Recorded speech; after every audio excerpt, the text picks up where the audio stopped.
O programa Caminho da Universidade tem a satisfação de entrevistar o professor Bernardo Knapp.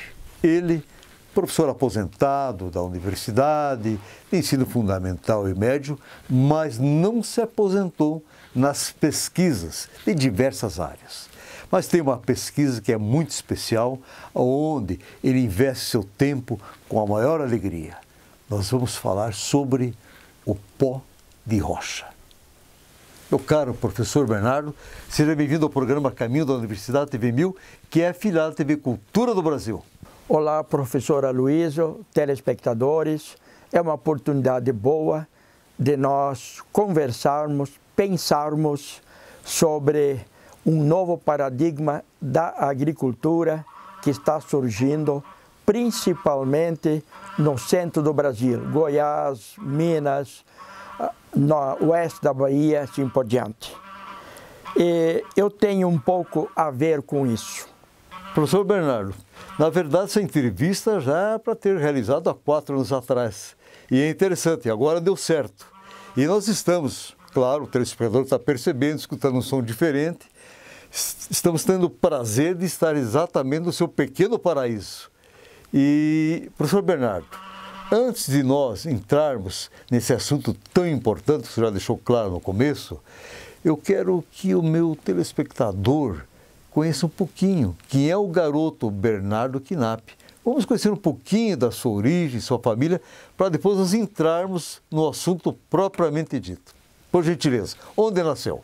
Aloysio e telespectadores, eu sou um privilegiado. Sou natural do município de Porto União, nasci em Lança. Meu pai veio de São Bento do Sul e minha mãe de Osnabrück, Alemanha.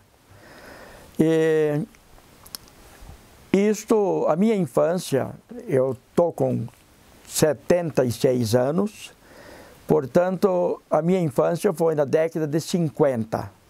E foi muito interessante, puxando a enxada, cuidando de um moinho para moer fubá, fazer fubá, e ao mesmo tempo já captando as observações que o pai passava para nós. Ele dizia: terra boa está lá na serra.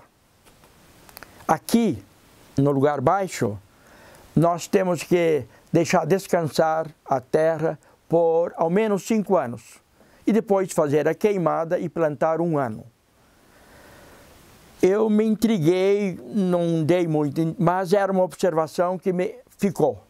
E outra ocasião, um vizinho, de nome Roberto Clever, veio lá nos visitar o pai, e o pai se queixava.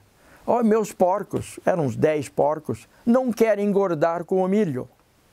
Ele falou: pegue o milho lá da serra, que você engorda os porcos. O que significa isso? Qualidade, mais nutrientes. Mas será que isso é verdade? E eu tive ocasião mais tarde de tirar a limpo isto. Eu, como toda a família na época, muito religioso, cristão, católicos, eu fui destinado a ser padre. Professor, antes de entrar nessa questão que foi muito importante em relação a essa formação da família, eu gostaria que o senhor explicasse também a sua formação no ensino fundamental, porque no primeiro momento, o antigo primário, o senhor teve um privilégio também. E eu gostaria que o senhor explicasse onde fez o primário e essa diferença que vai ocorrer depois, quando entra no seminário, por gentileza. Exatamente. Naquela época, tanto Lança como Maratá, que são distritos de Porto União, tiveram o privilégio de ter irmãs catequistas, que eram as professoras. E não era seriado, nós tínhamos sala separada, primeiro, segundo ano, terceiro e quarto ano. E o ensino era bem rigoroso, sério, tanto assim que, quando eu entrei no seminário em Luzerna, que é um pré-seminário, para depois ir para Rio Negro, Paraná, fazer a 5ª série, ali havia 1 ou 2 anos de adaptação. E aprender um pouco mais, porque era muito fraco o ensino no interior. Mas no nosso caso, Porto União e Canoinhas, os seminaristas ficavam 1 ano apenas e já iam para Rio Negro, por causa do nível de ensino do primário naquela época, com as irmãs catequistas. Olha só, que privilégio, hein, professor Bernardo?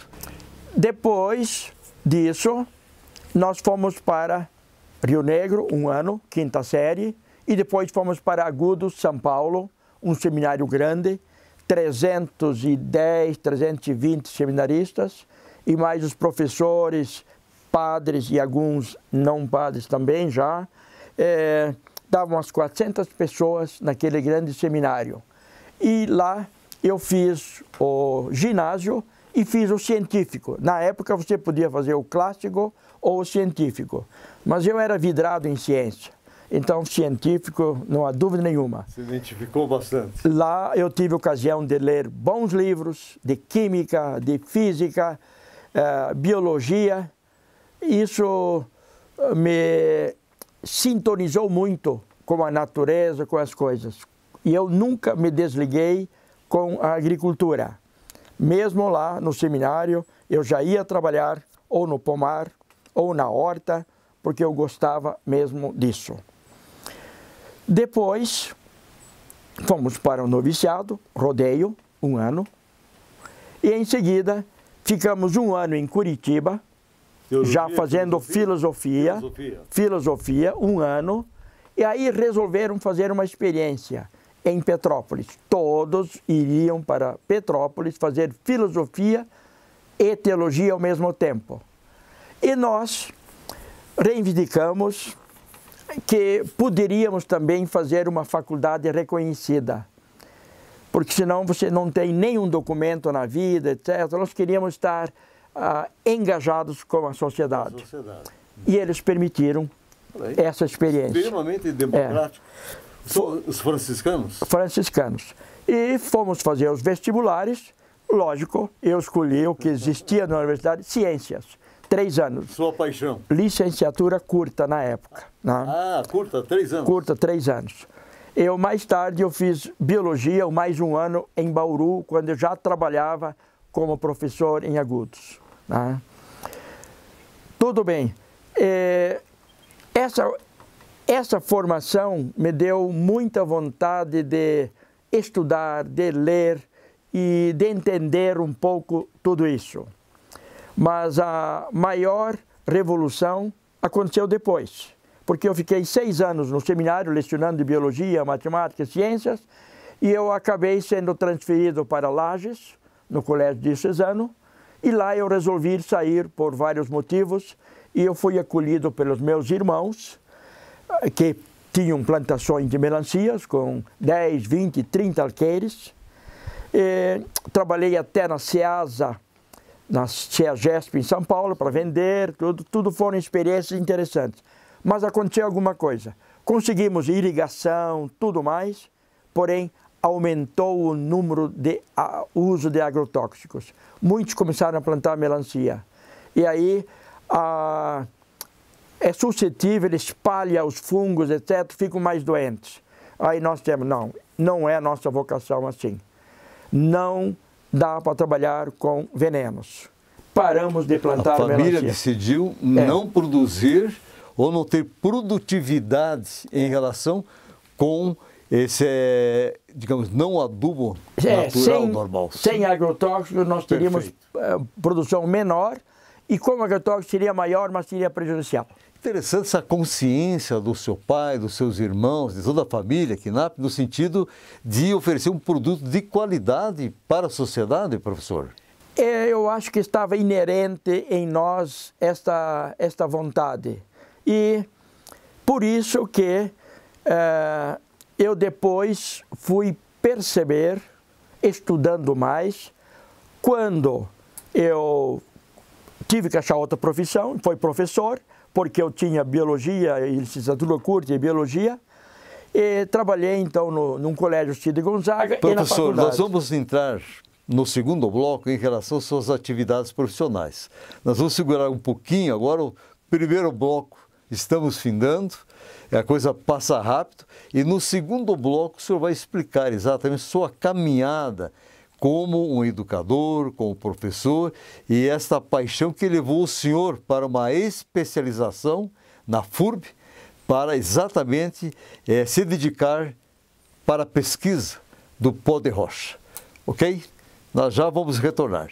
Estamos apresentando o programa Caminho da Universidade e o nosso convidado de hoje é o professor aposentado, professor universitário, mas não se aposentou na pesquisa e jamais irá se aposentar, professor Bernardo Knapp. É rapidinho, já retornamos.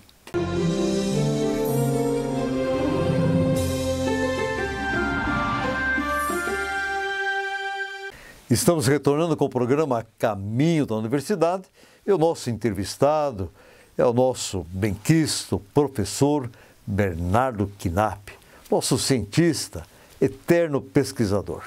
Meu caro professor, passou rápido o primeiro bloco, né? Nós vamos ter que acelerar.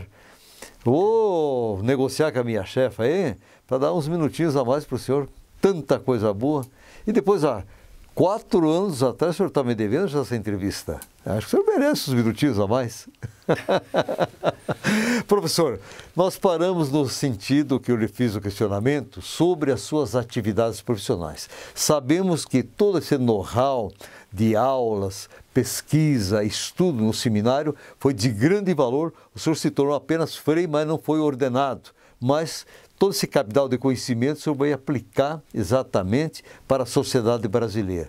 Nos fale das atividades profissionais, Cide Gonzaga, Tour de França, Lauro Miller e aí o grande espaço conquistado que na época FAF-UV, hoje Unespar. Por gentileza. Muito bem. Foi a minha segunda revolução.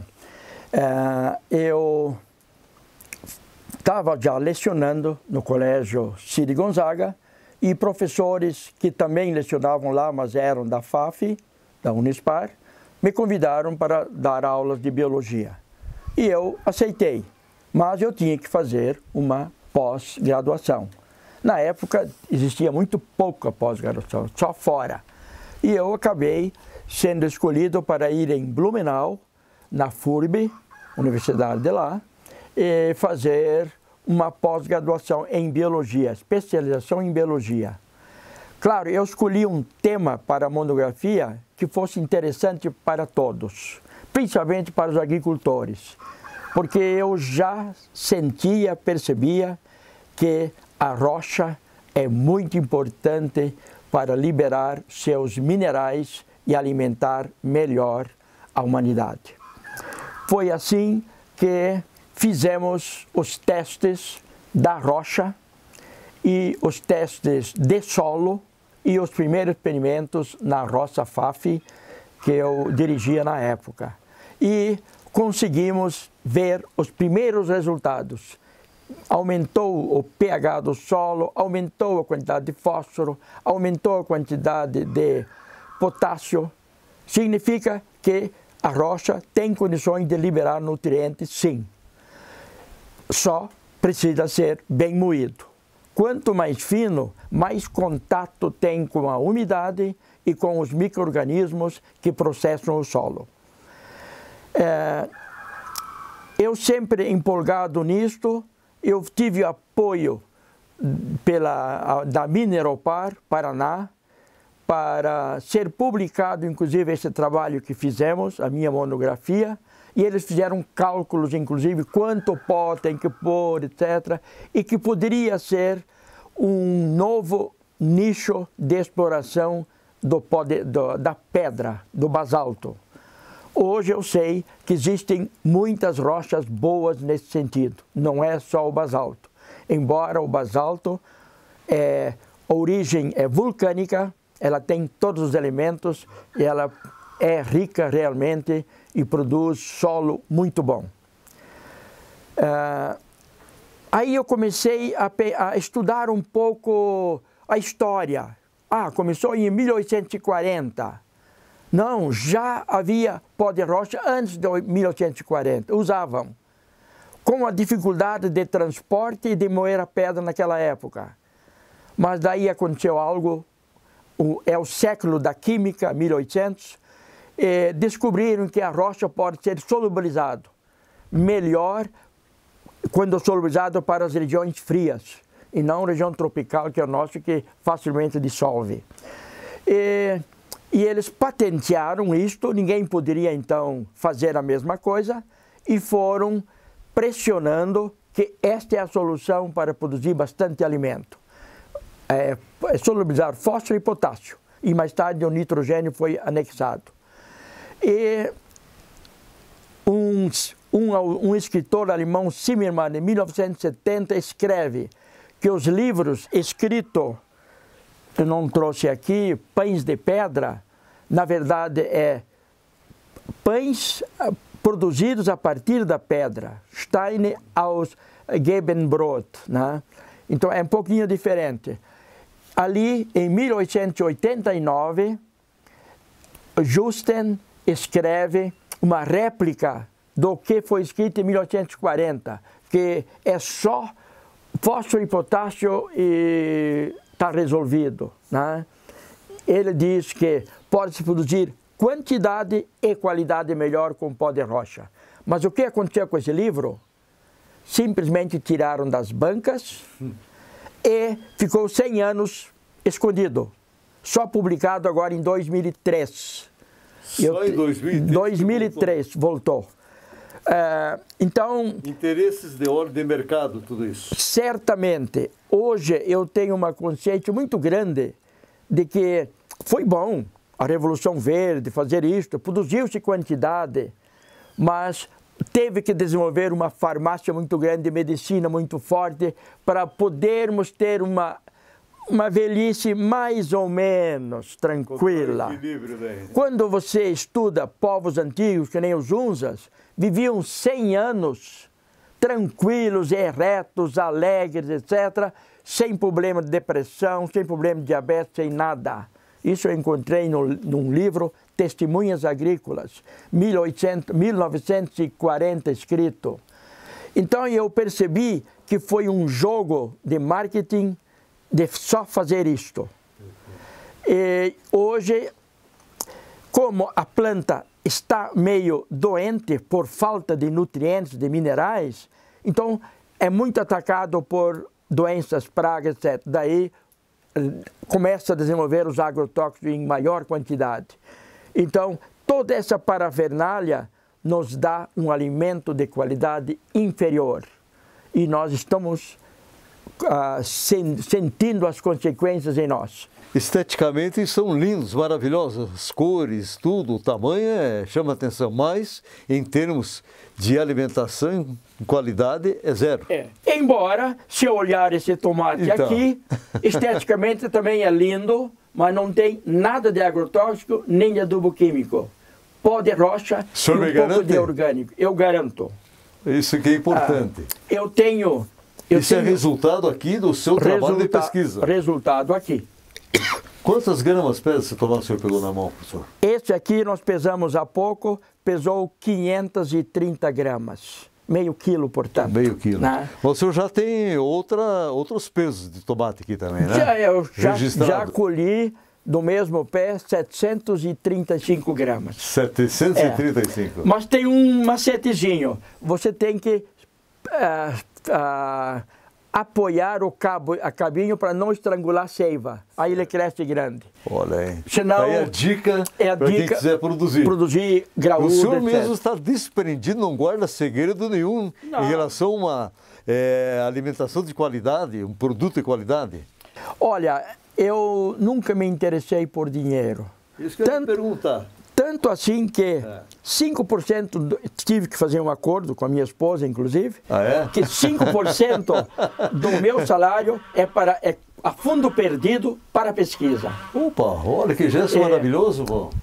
Com isso eu pude somar, fazer isso, fazer aquilo, sempre custa comprar livros. Perfeito. Eu tenho um livro, por exemplo, Entendendo a Terra. Ele fala uma coisa muito interessante, eras glaciais. Quando dá gelo, cobre gelo as montanhas todas, e ele vai peso vai triturando as rochas, não tem mais nada de vegetais, e sai um pó fino e que espalha pelo planeta. Daí fertiliza novamente. E agora nós podemos fazer isto em pequena escala, triturando a nossa rocha basáltica ou outra, desde que seja bem analisado. Hoje tem laboratórios para isso, né? E já tem lei e regulamentação. Então, está muito fácil, muito bom cairmos nesse novo paradigma da agricultura. Eu digo mais, nós podemos produzir em dobro, somando a convencional, o aprendizado, tirando algumas coisas de lá que prejudicam, e pondo pó de rocha e incentivando micro-organismos. Nós vamos em dobro. Que beleza. Agora eu vou brincar um pouco com o senhor. O senhor é casado com comunhão de bens com a professora Terezinha? Sou. Então... Por quê? Não, porque ela entrou, ela permitiu, né, os 5%. Beleza, maravilha. Tudo em prol da ciência, em prol do povo, uma agricultura de qualidade. O senhor acredita piamente nisso, né, professor? Olha, eu acho que não existe outra saída para a humanidade do que produzir um alimento melhor com a reserva de nutrientes que estão nas rochas. O Brasil tem 20 a 25% de rochas espalhadas por aí e talvez o transporte dessas rochas moídas chegue no máximo 300 quilômetros. Então nós podemos realmente mudar essa agricultura. Quem já falou isto foi um engenheiro alemão que trabalhou na Itaipu em 1970, vendo aquelas rochas. Ele falou, o Brasil tem um caminho que podia ser bem diferente, não precisa entrar no NPK, etc. Mas com o pó de rocha, pode fertilizar, será um povo alegre. Por quê? Porque está bem nutrido e bem equilibrado. Boa. Perfeito. Eu vou do um exemplo rápido, se der. Pode falar. Um professor da Índia questionou aqui, via celular, etc., será que as violências da cidade, etc., não tem a ver com o solo? E a pesquisadora falou, tem. Se o solo estiver desequilibrado, por causa do NPK e tudo aquilo, dos ácidos, etc., vai ter uma planta desequilibrada. Não vai produzir frutos completos, vai produzir produtos fracos. Nós alimentando disso, nós vamos ser pessoas fracas, com depressão ou somos violentos. E ela dá o argumento, falta de zinco e excesso de cobre causa esses dois problemas. E eu tenho uma pesquisa com cebola, mandei fazer análise num laboratório de Freitag, em Timbó, e deu algo impressionante. O convencional, cebola convencional que eu peguei e pus lá, tinha 1,6 miligramas de zinco. No orgânico, com pó de rocha, só que era pó de rocha ardósia, é uma silicática também, tinha 17,4 miligramas. Mais de 1000% a mais. Fantástico. Aí eu comecei a entender por que nas farmácias tem tanta coisa, é mais zinco, mais zinco, mais zinco. Porque nosso alimento falta zinco. E nós vivemos estressados. E aí é uma cadeia de problemas na sociedade que nós não imaginamos. As coisas são tão claras e tão óbvias, né? E nós não conseguimos fazer a leitura. Nós precisamos ir na raiz da questão. E isso é possível. E é fácil. Não é difícil, não. Nós temos que dar um choque em nós e caímos em si. Poxa vida, nos levaram a um caminho, porém, nós temos que agora achar um novo paradigma. Interessante o que se faz um capitalismo selvagem quando quer só o lucro à base de fogo e ferro. E não se pode, a produtividade, ela pode ser realizada através desse exemplo maravilhoso que o senhor está colocando e que o senhor defende muito bem o pó de rocha, que não é prejudicial, pelo contrário, só faz o benefício para a saúde do homem em todos os sentidos. Hoje existe no Brasil mais de 100 pesquisadores em todo e todos procurando a melhor maneira, e já se tem muitos dados de granulometria, quando colocar aerossolo ou etc. E também defendendo o plantio direto. Há uma série, tudo isso junto está criando uma produtividade bem maior, sem erosão, sem problemas ambientais, né? Isso está acontecendo, inclusive nós temos aqui exemplos de agricultores já fazendo. Beleza. Meu caro professor Bernardo, eu sei que o senhor é um poço de sabedoria, o que o senhor fala, o senhor já fez a experiência, o senhor prova, e esse produto que nós temos aqui é uma prova de que dá certo o pó de rocha, mas infelizmente eu tenho que terminar o programa. Mas antes de terminar, eu me comprometo com o senhor, só espero que não demore tanto tempo, né? 4 anos para a entrevista, de nós voltarmos e trabalharmos em específico, né, essas curiosidades, porque isso é saúde, isso é vida, professor. E eu preciso que, antes de encerrar, agradecer imensamente ao senhor, agradecer a minha chefe, a Andressa, a dona Hilda, que também fez questão de que o senhor viesse, não esperasse tanto tempo, porque são pontos assim de grande valor para a sociedade. E o programa tem esse objetivo de revelar pessoas que somos na sociedade, que têm essa importância e que temos uma história de vida. O senhor vê, aquela observação que o senhor fez quando criança, que o senhor captou e segurou para o senhor, reflete hoje, lá com o seu pai, em relação ao produto lá de cima do morro e o de baixo. Parabéns. Eu preciso que o senhor deixe uma mensagem aos nossos telespectadores, por gentileza. Eu posso dizer que eu atendo a Ecosolos, que surgiu por causa desta pesquisa. Ela está situada em Paula Freitas e lá o agricultor pode dirigir e vai ter bastante informações. Tudo isso eu acredito que é bom para o agronegócio, mas é melhor ainda para a saúde da humanidade. Muito bem. E meu caro professor Bernardo Knapp, família assim de inventores. Eu já fui aluno dos seus sobrinhos, tive a satisfação também das suas 2 filhas serem minhas alunas, e a gente sabe do empenho, a dedicação, a garra e determinação. Eu tenho colocado semanalmente o seguinte aqui no programa, que não existe problema sem solução. Quando você acredita no poder da palavra mágica, educação. Até a próxima semana.